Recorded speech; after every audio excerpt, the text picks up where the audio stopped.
Candidatos a prefeito de Campos é um oferecimento. UENF, uma universidade a serviço da sociedade. Aqui é ciência. A SIC, a Associação Comercial e Industrial de Campos. Há 129 anos, comprometida com desenvolvimento econômico e social.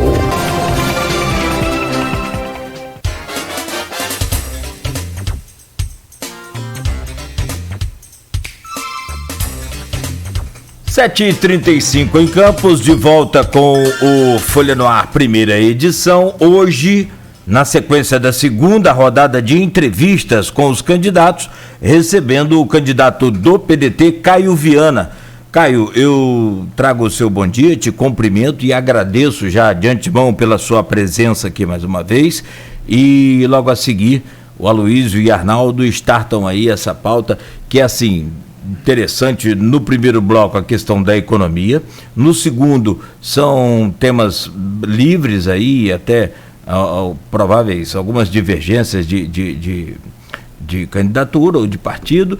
E contradições, né? Contradições, perdão, divergência é contradições. E obrigado, Aloysio. E no terceiro bloco, a parte de planos para a Prefeitura de Campos.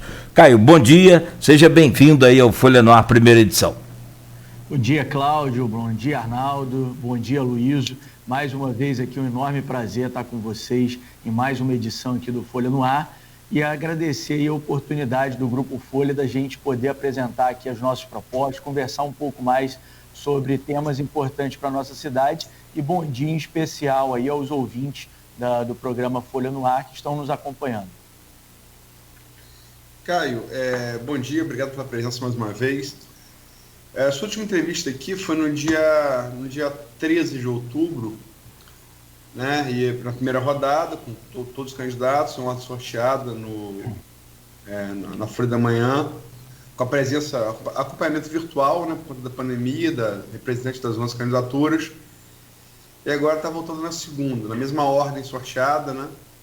Está voltando na segunda rodada. De lá para cá, de 13 de outubro para cá, no dia, deixa eu ver aqui, no dia 18, 5 dias depois, o blog Opiniões publicou um artigo do jornalista Ricardo Vasconcelos, que é julgo uma referência de jornalismo em Campos, foi secretário de comunicação com essa máquina por dentro do primeiro governo Agrotim, do governo Sérgio Mendes, conhece bem a máquina pública, servidor federal também, publicou um artigo que resume bem o tamanho do problema que a gente tem, financeiro que o município tem. Ele fez as contas com base no portal de transparência, que são acessíveis a qualquer cidadão, e chegou à conclusão que o prefeito que foi eleito em novembro e assumir 1º de janeiro de 2021, ele chega a fevereiro do mesmo ano devendo 17 milhões. E um déficit que somado vai chegar ao ano num déficit de 200 milhões. Acho que você deve ter lido. A pergunta é como fechar essa conta.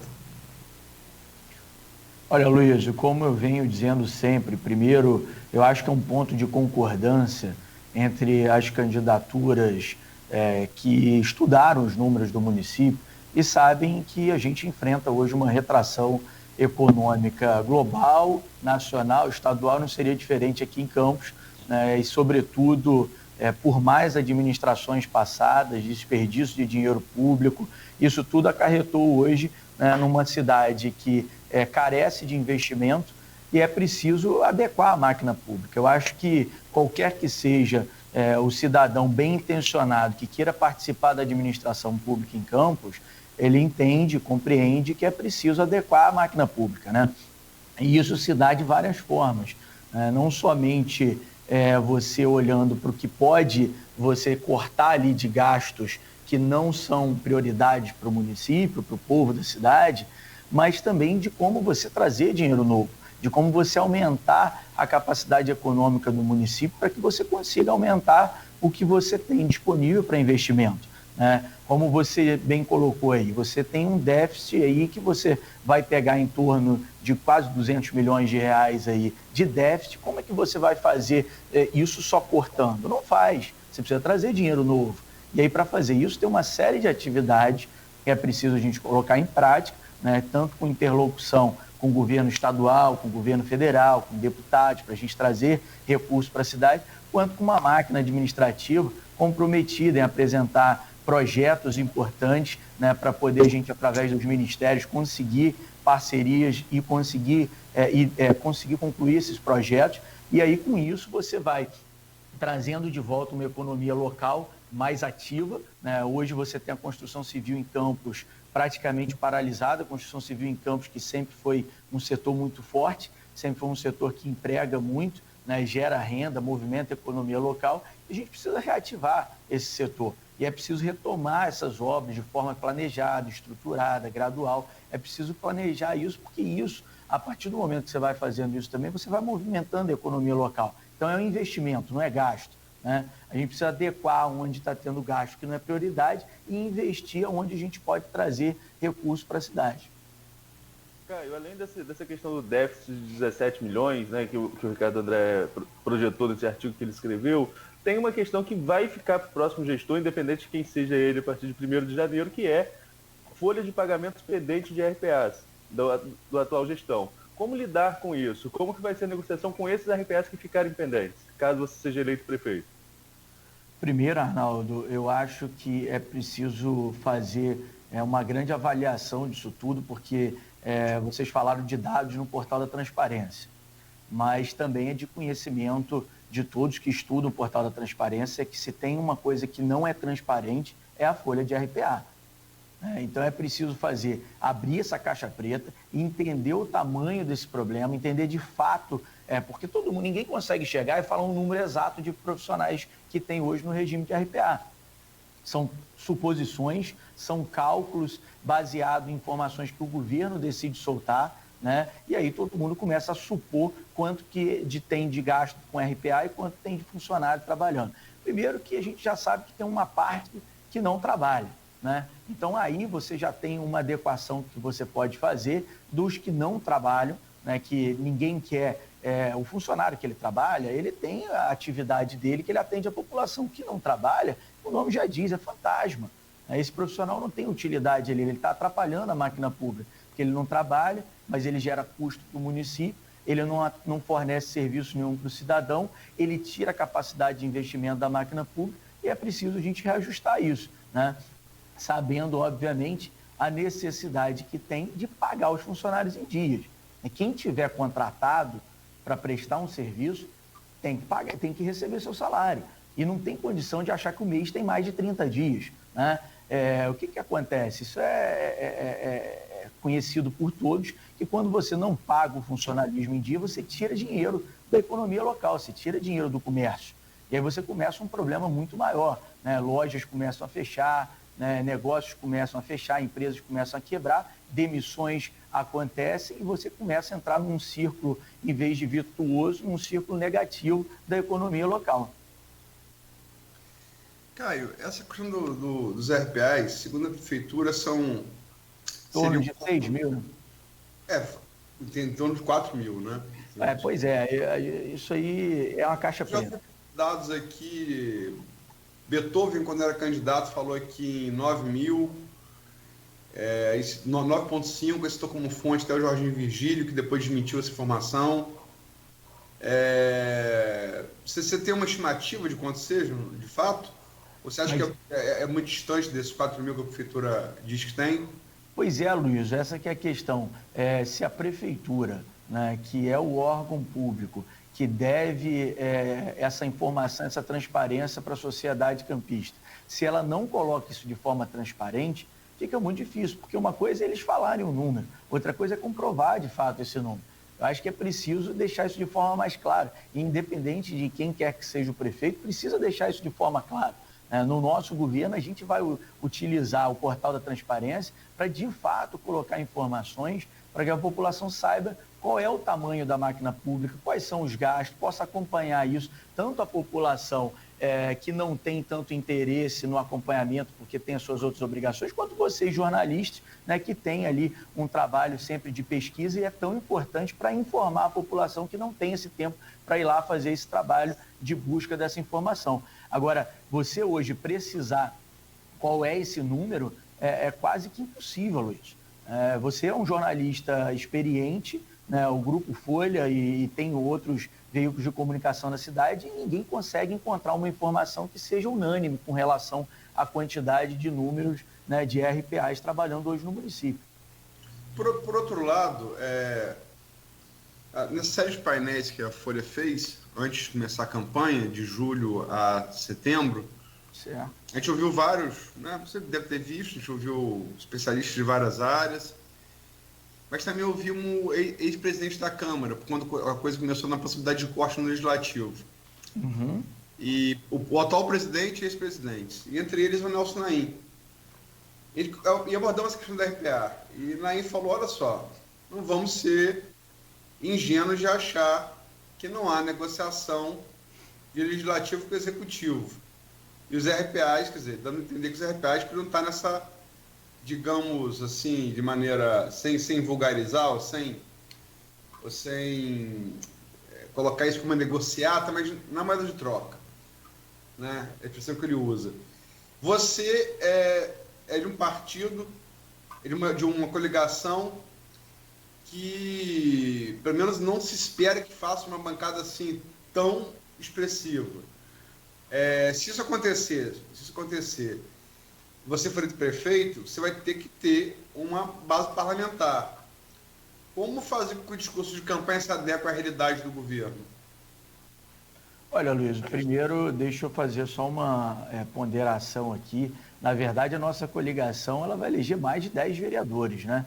Mais de 10? Vai eleger mais de 10 vereadores, eu tenho confiança e convicção nisso, o que vai se tornar uma das maiores bancadas, se não a maior bancada, né? E sem contar que, graças a Deus, como eu sempre lidei a política exatamente por ter boas referências, né, a gente tem bom diálogo com diversos candidatos e diversos já parlamentares também, que se forem reeleitos, a gente também tem um bom diálogo e entendendo, obviamente, que independente do bom diálogo, a gente não vai abrir mão da prioridade que é o povo, né? Eu acho que o atual gestor, ele teve a condição de quebrar certos paradigmas, até pela forma que se deu a última eleição, errou, né? Errou na forma em que escolheu tratar dessa questão no início do seu governo, depois ficou completamente amarrado a isso e não conseguiu reverter mais esse quadro, ou porque não quis, ou porque realmente encontra cada vez mais dificuldade, porque isso é uma coisa que você tem que tomar uma medida e tomar uma linha desde o início do governo. Todo mundo sabe que as medidas mais difíceis de serem tomadas na administração pública, elas precisam ser tomadas no início do governo, ainda mais num cenário de retração econômica, de dificuldade que o município vem enfrentando. É preciso que se façam esses ajustes no início, para dar capacidade da prefeitura sobreviver, né, e ter condição de fazer investimento para a sociedade.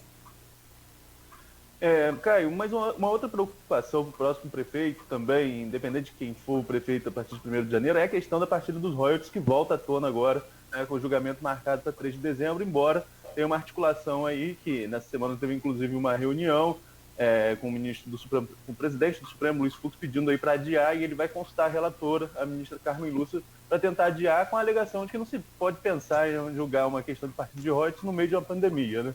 Mas, enfim, se essa partilha avançar, que é o que muita gente vê como provável, é viável governar Campos? Olha, Arnaldo, eu venho dizendo já há algum tempo isso, já disse inclusive aqui no Folha no Ar para vocês e para os ouvintes do programa, que é importante a gente analisar o que a gente tem de concreto, né? Hoje o que tem de concreto é a partilha que já existe. Essa nova partilha é algo que está sendo gerado uma expectativa muito grande em cima disso, mas já foi adiado quantas vezes? Eu quero acreditar que o Supremo Tribunal Federal vai avaliar isso da melhor forma possível, né? Entendendo que isso seria uma tragédia para o estado do Rio de Janeiro, para muitas cidades, né, que dependem, que têm a sua economia baseada na arrecadação dos royalties do petróleo, e entendendo que se isso, porventura, que é uma suposição, né, e aí você não tem como trabalhar, por isso que a coisa pública ela é muito dinâmica, você não tem como trabalhar com planejamento em cima de suposição, você tem que trabalhar em cima do que você tem real e concreto. Então a gente faz um planejamento para poder a gente desenvolver a cidade, tanto economicamente quanto socialmente, no que a gente tem de números e dados concretos, e, obviamente, se isso se altera e como se altera normalmente de ano a ano, independente de uma partilha nova ou não dos royalties ser proposta e ser concluída no Supremo Tribunal, você precisa se adequar. Você precisa adequar o orçamento, você precisa adequar os projetos e adequar os investimentos, mas eu compreendo também que, se isso acontecer, vai precisar uma grande articulação, né, uma força política de vários membros da política fluminense para que a gente consiga, sem dúvida alguma, ter uma contrapartida. Não pode ficar sem contrapartida. Eu acredito que isso vai acontecer se caso essa partilha passar, né? O que é tudo, de novo, suposições. E eu acho que, nesse momento, o adequado e o prudente é a gente tratar em cima do que a gente tem de dados reais. Caio, você me desculpa insistir nas perguntas do Arnaldo, porque da partilha não é uma suposição, ela foi aprovada no Congresso Nacional. Desde 2012, né? Não, uma suposição, Aloysio. Mas se dependesse disso... Sim, mas a suposição é que a ADIM vai derrubar ela. Ela só segurou para ela nunca foi derrubada. Ela foi suspensa para uma liminar da Carmen Lúcia, que é a relatora do caso. Mas há quanto tempo nós temos isso? Mas você não tem... O próprio Itzel saiu do governo, a ex-juiz federal, achando que a gente vai... Deu declarações disso, que é muito difícil reverter isso. Então, mas veja, é o que eu te disse. É uma suposição, é a opinião dele. É uma suposição. Eu acho que primeiro a gente precisa esperar o julgamento do Supremo Tribunal Federal. E, independente disso, o que tem que ser feito é quem está no exercício de um mandato, os parlamentares, né, o governador, né, as pessoas se mobilizarem para poder trabalhar em cima de uma contrapartida para o Estado. O que se discute hoje de concreto é a proposta do Espírito Santo, né? Sim. Porque o que se tem que seria pior se passar, você deve saber por óbvio, se passar a partilha, e tudo indica que vai passar, a gente é de Campos, mas tem que ser realista. O quadro, você não conversa com um analista que conheça ali o Supremo, que não indica que vai passar. Por exemplo, Carlos Alexandre da Azevedo Campos, que foi assessor do Supremo Tribunal Federal, advogado tributarista. Ele fala extremamente competente. Sim, que a questão do royalties é constitucional. Agora, o percentual cabe ao legislador ordinário, que no caso é o Congresso, né? Então ele mesmo se manifestou em relação a isso. Mas, enfim, é que o pior dos quadros seria se passasse retroativo 2012, né? Porque além do que vai perder para frente, você teria que devolver do que foi arrecadado. Mas pensar isso, Aloysio, eu acho que, na verdade, essa discussão, eu sempre disse, se há uma necessidade, como o Congresso entendeu, de fazer uma nova partilha, o que deveria ter sido sempre questionado é que isso tem que ser feito para frente. Você não pode fazer isso para trás, porque você penaliza todo um estudo de orçamento, toda uma previsão, todo um planejamento que as cidades e os estados têm, né? Então, assim, você não tem como pensar isso para trás. Isso é um crime contra esses estados. Você querer quebrar, né? Principalmente o estado do Rio de Janeiro hoje, quebraria, obviamente, precisaria de uma medida emergencial de contrapartida. Que eu acho que esse tempo que acaba que está sendo protelado esse julgamento no Supremo Tribunal Federal, vem dando condição de, nesse tempo, criar medidas alternativas, como a do Espírito Santo, para conseguir ter uma contrapartida e atenuar o tamanho do problema. É uma realidade, eu não estou dizendo que não é uma realidade, é uma realidade. Eu só estou dizendo que não tem como a gente planejar em cima de uma suposição de que quando isso vai acontecer. Caio, tem uma questão também que essa consolidada de que, pelo menos para a gente, parece ser necessário redimensionar a máquina pública devido à atual queda de arrecadação e as projeções nada animadoras também de royalties, se forem mantidos. Dá para readequar? Onde cortar, onde enxugar gastos na máquina pública de Campos? E uma coisa, Arnaldo, Aloysio e Cláudio, só para a gente voltar um pouquinho aqui na pergunta do Arnaldo anterior. Arnaldo, é preciso estar preparado para qualquer que seja o momento. Se o momento for de mais um adiamento, né, do julgamento da partilha dos royalties, precisa estar preparado para esse momento. Se passar, precisa estar preparado para esse momento. Se tiver a contrapartida de imediato e isso ter um reflexo positivo, também precisa estar preparado para esse momento. Ou seja, precisa ter, dentro do planejamento que qualquer candidato faz com a sua equipe técnica, que a gente fez, a gente está preparado para diversas situações. A gente, obviamente, busca o melhor, porque o melhor é o melhor para a nossa cidade, é o melhor para Campos ter capacidade de investimento. Mas a gente está preparado para um cenário positivo e para um cenário diferente, que seria um cenário negativo a partir do momento que a partilha dos royalties passe e a gente não tem uma contrapartida de imediato, né? Olha, Arnaldo, eu venho dizendo o seguinte: tem várias formas hoje de você promover reajuste na máquina. E isso não necessariamente é demissão de funcionários. Eu acho que os funcionários que forem identificados, que são funcionários que não trabalham, são funcionários fantasmas, aí já começa-se um grande corte, né? E segundo pessoas que já participaram do governo dizem que esse número gira em torno de 30%. Eu não sei, eu não posso afirmar isso aqui. Eu preciso estar lá dentro para abrir essa caixa preta e a gente conseguir ver de fato quem são esses profissionais, aonde eles estão atuando e como a gente readequa essa máquina. E, de qualquer forma, dá para se fazer um realocamento desses profissionais, capacitando eles ainda mais, né, para atender a população. Agora, a população de Campos é uma população que está tendo os serviços precarizados, né, ao longo das últimas gestões, e é preciso a gente entender que é importantíssimo o servidor público ser valorizado para atender o povo de Campos. Então, o primeiro ponto é a gente avaliar quem são os servidores, quem são os profissionais que trabalham na prefeitura, né, que teoricamente trabalham, mas não trabalham, porque estão lá como fantasma, e fazer tomar a medida adequada, que é tirar esse pessoal dali, né? Porque se eles não estão recebendo para não trabalhar, isso inclusive é crime, né? Então, a gente precisa fazer essa adequação. Segundo, a gente precisa avaliar as estruturas que consomem dinheiro da máquina pública e que não são prioridade nesse momento e que não têm essa utilidade. A gente pode transformar isso em parcerias públicas e privadas para a gente não só fazer com que a máquina tenha maior eficiência e economize dinheiro público, mas também, ao mesmo tempo, né, traga uma contrapartida para o cidadão campista, como é o caso do CEPOP. Eu falo isso já há algum tempo, a necessidade de fazer do CEPOP uma parceria pública-privada, uma PPP, para que a prefeitura não tenha custo com aquele equipamento. É um sambódromo que foi construído de forma irresponsável pela gestão passada, gastando mais de 110 milhões de reais, nunca teve um carnaval durante a época de carnaval lá, e com certeza aquela não era a prioridade, né, do município naquele momento. Um município que já tinha o Hospital Geral de Guarulhos sendo sucateado, que precisava de investimento, né, que precisava de reformas estruturais, um Hospital Geral de Guarulhos, né, o Hospital Ferreira Machado, como a Luísa disse, que tem um tomógrafo que já passa por essa dificuldade há algum tempo, não é só dessa gestão, a gestão passada também deixava o tomógrafo muitas vezes sem estar em funcionamento por falta de manutenção, né? O elevador do Hospital Ferreira Machado ficou por muito tempo quebrado e paralisado desde a gestão passada. Nessa gestão também esse episódio voltou a acontecer. Então, eu não posso acreditar, né, que o CEPOP era uma prioridade para o povo de Campos.